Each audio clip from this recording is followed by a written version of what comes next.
Bueno, se lo habíamos anticipado el doctor Miguel Ángel Ortiz Pellegrini con nosotros. Un placer, doctor. Hacía mucho tiempo que no lo veíamos. Cierto, Guru, ¿eh? Gusto volver a su casa. Bueno, cuéntenos ese amparo que usted ha presentado, doctor. Mire, es una situación terrible. El día 5 de septiembre pasado comenzaron a plantearse contagios masivos en todos los geriátricos de Córdoba. Yo represento a una organización, unión de geriátricos que son 54. Los responsables notificaron al COE, pidieron que lo internen, comenzaron esa tarea. Había en ese momento una internación, le aclaro, de más de 50. Internaron, no sé si 14 o 15, algunos de los cuales fallecieron, y a partir de ahí no internaron más a nadie. Y a partir de ahí declaró un funcionario de menor jerarquía, vea, ni sé cómo se llama, sé que se llama doctor Najo, que en definitiva las personas que estaban internadas en los geriátricos se las tenían que aguantar en los geriátricos hasta que estén clínicamente inestables. Usted sabe que una persona mayor, adulto mayor, que tiene síntomas de COVID, realmente en pocos minutos puede pasar a clínicamente inestable y hasta se puede morir. Y ya inestable antes de tener COVID, ya inestable por la edad, por la condición. Por supuesto. Cuando planteamos esa circunstancia y ante el avance de la pandemia en los geriátricos, que son realmente una situación muy difícil, es como estar en el frente de la tormenta, planteamos un amparo ante la justicia que, digo y agradezco que los señores jueces la acogieron correctamente, la admitieron y plantearon una reunión. La reunión fue el jueves pasado. La reunión era, nosotros el interés que tenemos es ver cómo resolvemos esta cuestión. Es decir, cómo podemos hacer de que toda la gente que está infectada sea tratada en lugares que tengan recursos terapéuticos. Un geriátrico no tiene respiradores, no tiene oxígeno, no tiene unidad de terapia intensiva, es decir, es imposible que ahí se Pero doctor, si la primera condición del que está enfermo es aislarlo. Lo aíslan, pero dice que lo aíslan dentro de una habitación dentro de los geriátricos. Imagínense en viejitos o personas muy mayores. De esta que te contagia, lo llevan a un contagio de 10 metros más. Por supuesto, muchos de esos que tienen problemas psiquiátricos no se pueden controlar. Bueno, conclusión. ¿Sabe qué nos dijo el señor Najo cuando fue a la justicia?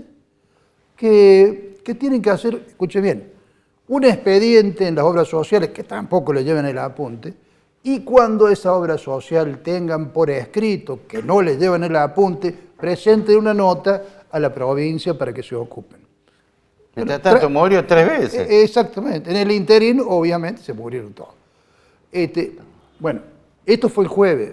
Con nuestra insistencia, y agradezco nuevamente la actitud de los señores jueces, se fijó una segunda audiencia para el viernes próximo, el 2 de octubre.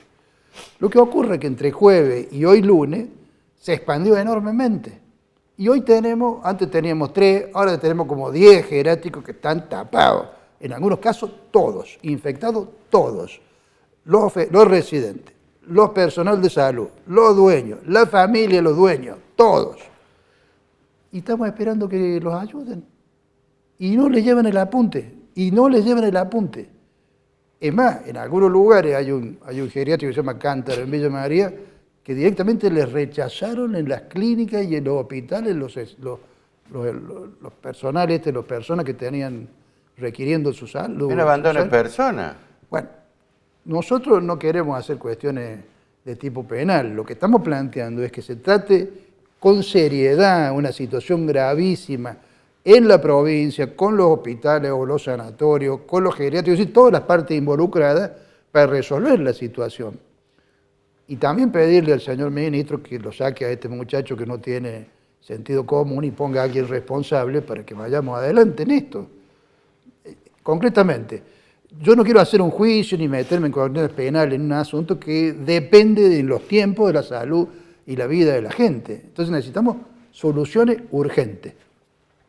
Es desesperante lo que acaba de contar, doctor. Es desesperante. Primero, porque evidentemente no los quieren internar porque la situación es... Es lo que yo me imagino, pero digamos... Eso que tiene el 30%, el 20% de las camas, debe ser una gran mentira.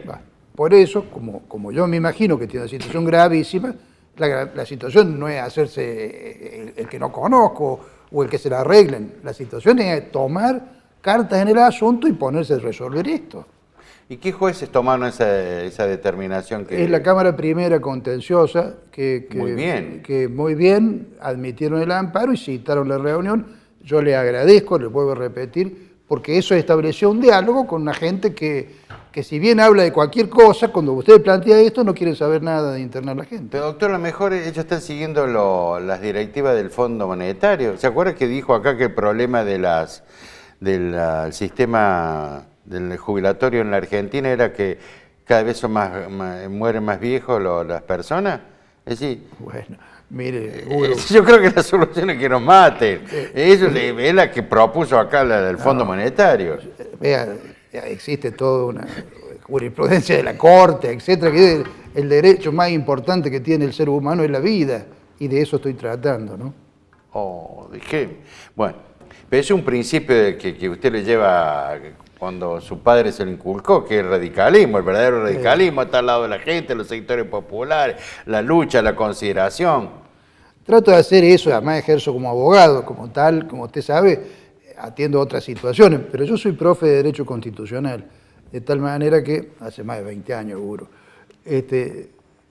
pero, digamos, estoy tratando de que las cuestiones elementales que la Constitución regula sean atendidas, en eso estamos.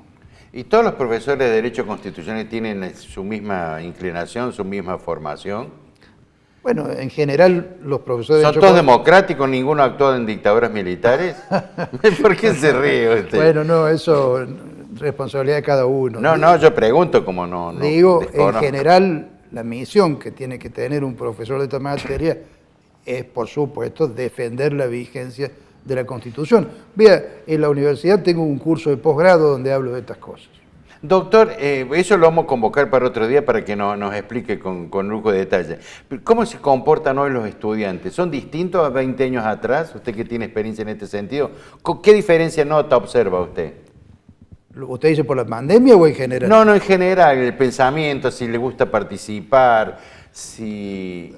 Mire, si yo le diría mi impresión, supongamos que tengamos una clase de 90, de los cuales asisten normalmente en primer año, 45, y de los cuales son activos, le diría con suerte, 10.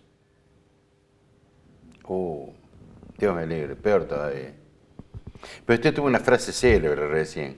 No, ¿para qué? No, cuando usted me dijo que antes se compartían los ideales. No, de la política, mire, la política surge, obviamente, en Grecia, y en Grecia se creó una serie de pequeños propietarios, pequeños agricultores, que fueron la base de lo que se llamó la polis. Sí. Esos pequeños propietarios, en general, como tenían en ese tiempo, y salvando las distancias, las necesidades primarias solucionadas, tenían ideales. Y esos ideales generaron la política, la discusión, la polis griega, que era una discusión de ideales. Mire, después en el derecho romano los fiscales eran un sentido del honor y acusaban gratis. Es decir, era un lugar de honor. La política ha dejado de ser una competencia de ideales para transformarse en una competencia de intereses. Hoy... La justicia. La política en general. La política en general. Sí. Y en algunos casos hasta la justicia. Sí, porque usted hablamos de Stornelli y me suicido. Bueno, lo que pasa es que... No así Delgado, que es un ídolo mío. Las competencias han dejado de ser ideales. Es decir, las competencias tienen siempre atrás un interés material y entonces esto, bueno, el escenario político se transformó en una lucha de otro tipo, ¿no? Entonces, ahí se encuentra usted entonces que la pérdida de estos ideales ha determinado este fracaso argentino, no un fracaso argentino, este fracaso de las distintas políticas que no es gratuito. Las deudas no se toman gratuitamente, doctor, la dependencia tampoco. Mire... Cuando hizo las grandes empresas nacionales, Irigoyen lo hizo para ser libre, no para ser dependiente. Por eso lo echaron. Lo que pasa, Guru, es que en determinados momentos, sobre todo a partir de 1975 en adelante, la crisis del estado de bienestar determinó, sobre todo por el aumento del precio de la energía. Mire, el petróleo pasó de $2 Sí, en la década del sí. 50 a 100. Eso puso en crisis casi todos los estados. Y eso determinó que como el Estado no podía asumir todas las prestaciones, empezó a delegarla en la actividad privada. Eso fue Menem en la Argentina. Bueno, Menem es un Bueno. canalla. Privatizó. Regaló todo, porque además Bueno, lo hizo a través de la coima. ¿Se acuerda cuando le entregaron el gas con un diputado trucho? bueno, no me cuente eso porque yo fui el que denuncié al diputado Trucho. No me diga, cuénteme eso. Y yo era diputado nacional Ah, por ¿usted radicalismo. estaba ahí? Estaba ahí. No recordaba, ahí cuéntenos, doctor. ¿Es cierto que era un gordo? ¿Puede ser algo de Sí, un era, carnicero famoso? era un busca que circulaba Ah, en en el busca. bloque. No tiene nada que ver con Samit. Sí, trabajaba con él. Ah, ¿Qué pasó? Cuando el entonces periodista de Clarín, Armando Vidal, ve que hay uno, el radicalismo se pone muy mal y se retira. Yo fui el único diputado radical que me quedé sentado. El jefe de bloque era de la Rúa. Yo me quedé solito sentado y tomé la palabra y le denuncié. Le dije al señor presidente, que en ese entonces, no me acuerdo, era uno de los dueños de un canal. sí, yo me acuerdo, sí. De Deco, estaba hablando recién con Orellano, que una vez lo llevó a García para apretarlo, para que García perdiera su canal, que finalmente lo perdió el 2 de La Plata. Y dice, cuando yo llegué ahí a la cámara, dice, hasta el cuarto piso me llevaban un montón de tipos armados ahí para apretarme, dijo García. Bueno, entonces yo denuncié la presencia de ese usurpador de la banca que estaba sentado haciendo quórum y ahí se generó todo el planteo. Y quedé discutiendo solito yo con la bancada de entonces que estaba Manzano. De esa sesión surgió la nulidad de todo lo que se había tratado y después se hizo otra nueva ley, otro proyecto donde finalmente se sancionó la privatización que en ese momento tratamos, creo que era de acá del Estado. Sí, esa fue. Así que usted la hizo anular, fue usted entonces. Yo solito que estaba ahí porque el radicalismo que dirigía de la Rúa se fue. Después me llamó de la Rúa, me dijo que me felicitaba, etcétera, etcétera. Pero yo me quedé porque pensé que la pelea había que darle en el recinto y no enojarse. ¿Y nadie lo apuró ahí?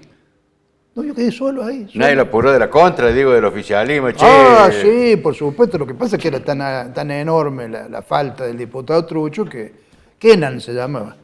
Qué Kenan. bárbaro, qué bárbaro. pero- Histórico eso, doctor. Sí, bueno, tengo muchas anécdotas que algún día le contaré.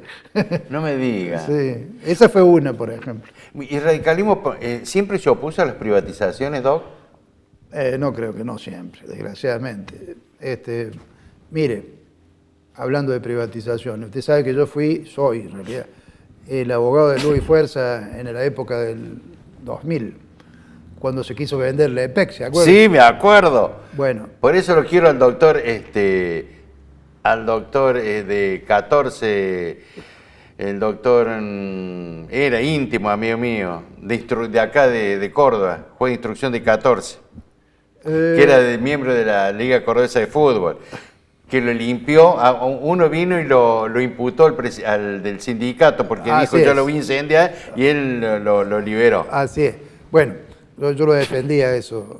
¿Qué pasó? Nosotros nos opusimos a la privatización de la EPEC. Bueno, esa fue una lucha enorme, ese tiempo estaba de la sota. Y yo atendí, hicimos toda una campaña que finalmente triunfó, porque esa fue la única privatización que fracasó. Vean, nosotros visitamos las embajadas de todos los países que tenían intenciones de comprar la EPEC en su momento. Bueno, le contaré en otro momento. Fuimos a la embajada de Francia, a la de Italia, de Estados Unidos. Bueno, cuando eso fracasó, yo hice gestiones en ese entonces con el gobierno nacional. No me llevaron el apunte. Y era un gobierno que presidía de la Rúa. Otro entregador. Bueno, usted me dice y le respondo. Anécdota personal, ¿no? Yo no podría decir si esto fue genérico, pero en este caso puntual no hicieron nada. Y esto se profundiza entonces, la lucha por los intereses y el olvido de los ideales, doctor.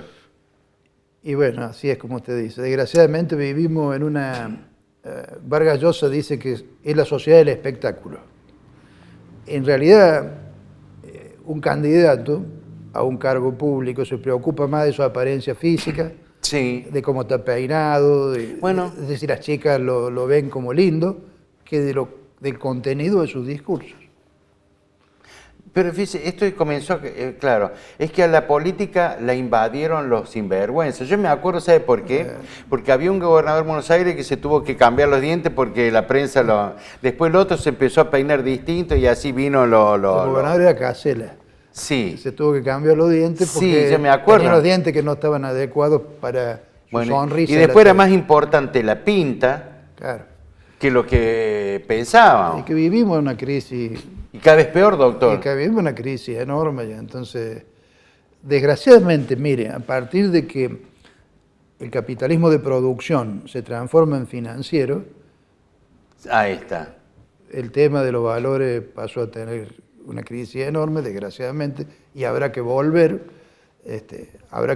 a los ideales, pero eso es cuando reemplacemos que el dinero no es el centro de la vida, ¿no?